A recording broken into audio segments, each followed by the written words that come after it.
नमस्कार साथियों, क्लास 11 के ज्योग्राफी की कक्षा में आपका स्वागत है। ज्योग्राफी में आज हम लोग 13वें चैप्टर महासागरीय जल के बारे में पढ़ेंगे। ये बहुत ही इम्पॉर्टेंट चैप्टर है और इससे एमसीक्यू की प्रैक्टिस ज़रूरी है, क्योंकि 11 का एग्ज़ाम एमसीक्यू पैटर्न पर, मल्टीपल चॉइस क्वेश्चन के पैटर्न पर ही होता है। तो ना केवल मैं आपको इस चैप्टर से 10 एमसीक्यू कराऊँगा, बल्कि बहुत सारे क्वेश्चन की व्याख्या करते समय, एक्सप्लेनेशन करते समय आप अन्य क्वेश्चन को भी सॉल्व कर पाने में आप सफल होंगे और आपका कॉन्सेप्ट क्लियर होगा। तो चलिए हम लोग महासागरीय जल चैप्टर के पहले एमसीक्यू की प्रैक्टिस करते हैं, जो कि बहुत ही आसान क्वेश्चन है। निम्न में किस ग्रह को नीला ग्रह कहते हैं? ब्लू प्लैनेट किस ग्रह को कहते हैं? बृहस्पति को कहते हैं, मंगल को, शुक्र को या पृथ्वी को? तो साथियों जानते हैं कि पृथ्वी का 3 भाग जो है वो जल है और 1 ही भाग स्थल है। तो 3 भाग जल होने के कारण जब अंतरिक्ष से इसे देखा जाता है तो यह नीला दिखाई पड़ता है, इसलिए पृथ्वी को हम लोग नीला ग्रह अर्थात ब्लू स्टार भी कहते हैं। अब सेकंड क्वेश्चन की तरफ हम लोग बढ़ते हैं। महासागर का सबसे उथला भाग क्या होता है? महासागर ऐसा नहीं है कि जहाँ से महादेश खत्म होता है वहाँ से महासागर एक ही तरह का होता है, यह धीरे धीरे गहरा होते चला जाता है। तो इसके बहुत सारे तल होते हैं। तो सबसे उथला तल कौन सा होता है? महाद्वीपीय ढाल, समुद्री मैदान, महाद्वीपीय शेल्फ या महासागरीय गंभीर? तो साथियों महासागर का जो सबसे उथला भाग है, जो महाद्वीप से सटा हुआ होगा वही होगा, तो वह भाग है महाद्वीपीय शेल्फ। तो महाद्वीपीय शेल्फ जो है वो सबसे उथला भाग अर्थात सबसे कम गहरा भाग होता है। अब थर्ड क्वेश्चन की तरफ हम लोग बढ़ते हैं। गंभीर सागरीय मैदान की गहराई कितनी होती है? अब मैदान होता है एक जगह पर जा करके समुद्र सपाट हो जाता है, एक जैसा, एक तल के जैसा हो जाता है, समतल हो जाता है। तो उसकी गहराई कितनी होती है? 0 से 200 मीटर, 3000 से 6000 मीटर, 4000 से 5000 मीटर, 2000 मीटर से 5000 मीटर। तो साथियों समुद्र का जो सागरीय मैदान है वह 3000 से 6000 मीटर गहरा होता है, अर्थात हमारा ऑप्शन बी सही होगा। अब चलिए हम लोग सेकंड क्वेश्चन की तरफ हम लोग बढ़ते हैं, अपने नेक्स्ट क्वेश्चन की तरफ। सबसे अधिक गर्त किस महासागर में है? अब समुद्र में कहीं कहीं पर बहुत ज़्यादा गड्ढा टाइप का है, अचानक से बहुत ज़्यादा गड्ढा है जिसको गर्त कहते हैं। तो ये गर्त सबसे ज़्यादा कहाँ पर है? अटलांटिक में, अंटार्कटिका में, हिंद महासागर में या प्रशांत महासागर में? लोग गुस्से में कहते हैं ना कि गर्त में चले जाओ, तो समुद्र से भी गहरा होता है गर्त।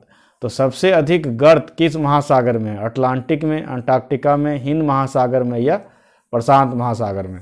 साथियों जैसा कि प्रशांत महासागर सबसे बड़ा महासागर है और इसमें गर्तों की संख्या भी सबसे ज़्यादा है, और ये गर्त जो होते हैं वो भूकंप और ज्वालामुखी के लिए बहुत ही सेंसिटिव एरिया होते हैं। तो आपको याद रखना चाहिए कि सबसे ज़्यादा गर्त प्रशांत महासागर में है। समुद्री टीलों की संख्या, समुद्री टीलों की औसत ऊंचाई कितनी है? तो टीले होते हैं, समुद्र ऐसा नहीं कि सब जगह सपाट होता है, पहाड़ टाइप का होता है। तो वो पहाड़ होते हैं समुद्र के बीच में, लेकिन वो दिखाई इसलिए नहीं पड़ते हैं क्योंकि वो पानी से ढके होते हैं। तो इन समुद्री टीलों का, समुद्री पहाड़ों की ऊंचाई कितनी होती है? 3000 से 4500 मीटर, 2000 से 3000 मीटर, 4000 से 6000 मीटर या इनमें से कोई नहीं? तो साथ ही समुद्री टीलों की जो औसत ऊंचाई होती है वह 3000 से 4500 मीटर होती है। अब चलिए हम लोग 6 क्वेश्चन की तरफ। महासागरों की सतह में जल का औसत तापमान कितना होता है? महासागर का जल गर्म होता है तो कितना, इसकी टेम्परेचर कितना होता है? 21 degree Celsius, 22 degree Celsius, 25 degree Celsius या 27 डिग्री सेल्सियस? तो साथियों समुद्री जल का जो औसत तापमान होता है वह 27 डिग्री सेल्सियस होता है। ऐसा नहीं कि सब जगह 27 डिग्री होता है, लेकिन औसत तापमान जो है, एवरेज टेम्परेचर, वो 27 डिग्री सेल्सियस होता है। अब चलिए 7वां क्वेश्चन हम लोग देखते हैं। महासागरीय जल के तापमान को प्रभावित करने वाले कारक हैं। महासागर का जल कहीं पर ज़्यादा गर्म होता है, कहीं पर ठंडा होता है। तो ये गर्म और ठंडा जो होता है वो किस कारण से होता है? अक्षांश के कारण, महासागरीय धाराओं के कारण या सनातन पवनों के कारण या इनमें से सभी? तो अक्षांश के कारण भी महासागर का जल ठंडा या गर्म होता है। जैसे विषुवत रेखा से जैसे हम लोग ध्रुव की ओर बढ़ने लगेंगे, प्रत्येक अक्षांश में 0.5 डिग्री सेल्सियस तापमान कम होता जाएगा और ये ध्रुव तक जाते जाते 0 डिग्री सेल्सियस हो जाएगा। उसी तरह महासागरीय धाराएं हैं, तो आपने लेब्राडोर के नाम सुना होगा। लेब्राडोर समुद्री धारा जो है वो ठंडी जल धारा है, जबकि गल्फ स्ट्रीम जो है वो गर्म जल धारा है। तो इसके कारण से भी समुद्र का तापमान जो है वो प्रभावित होता है। जो हवाएं चलती है स्थल से समुद्र की ओर, इससे भी समुद्र का जल गर्म या ठंडा होता है। तो इस तरह से हमारा ये सभी ऑप्शन सही है, तो हमारा उत्तर होगा ऑप्शन डी, अर्थात महासागरीय जल के तापमान को अक्षांश भी, महासागरीय धाराएं भी और सनातन पवनें भी सब को प्रभावित करता है।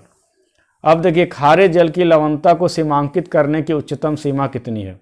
अब समुद्र का जल खारा होता है, कहावत भी है ना कि समुद्र में रहने वाला आदमी प्यासा होता है, क्योंकि खारा होता है, आप उसे पी नहीं सकते हैं।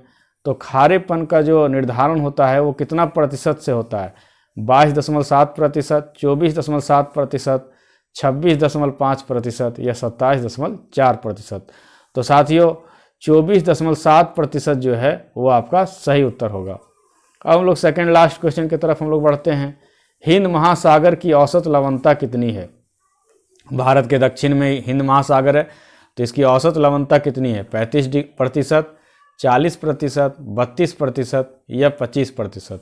तो साथियों हमारे हिंद महासागर की जो औसत लवणता है वो 35% है।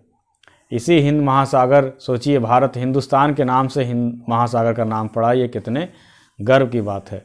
अब लास्ट क्वेश्चन हम लोग देखते हैं, अब तक कितने महासागरीय गर्तों की खोज की है। मैंने इसके पहले क्वेश्चन में पूछा था कि सबसे अधिक महासागरीय गर्त जो हैं वो किस महासागर में पाए जाते हैं, तो आपने पढ़ा था प्रशांत महासागर में। अब पूछा गया कि टोटल कितने गर्त की अभी तक खोज की गई है, 6, 19, 32 या 57। तो साथियों 6 तो अकेले हिंद महासागर में है, 19 अटलांटिक महासागर में है, 32 प्रशांत महासागर में है। तो अब आप उत्तर जान ही गए होंगे कि अब तक टोटल 57 गर्तों की खोज की जा चुकी है। तो साथियों इस प्रकार हम लोगों ने अपने 13वें चैप्टर महासागरीय जल के 10 MCQ की प्रैक्टिस की, और इसी प्रकार के मैं प्रत्येक चैप्टर से 10-10 क्वेश्चन लाऊंगा। आपको यह वीडियो कैसा लगा आप कमेंट बॉक्स में ज़रूर लिखें। अगर अच्छा लगा हो तो आप लाइक करें, कमेंट करें, और अगर आप हमारे चैनल पर नए हैं तो हमारे चैनल को सब्सक्राइब जरूर कर लें। अपने 11 के साथियों को ये वीडियो शेयर करें। तो मिलते हैं अगले वीडियो में, तब तक के लिए जय हिंद, जय भारत।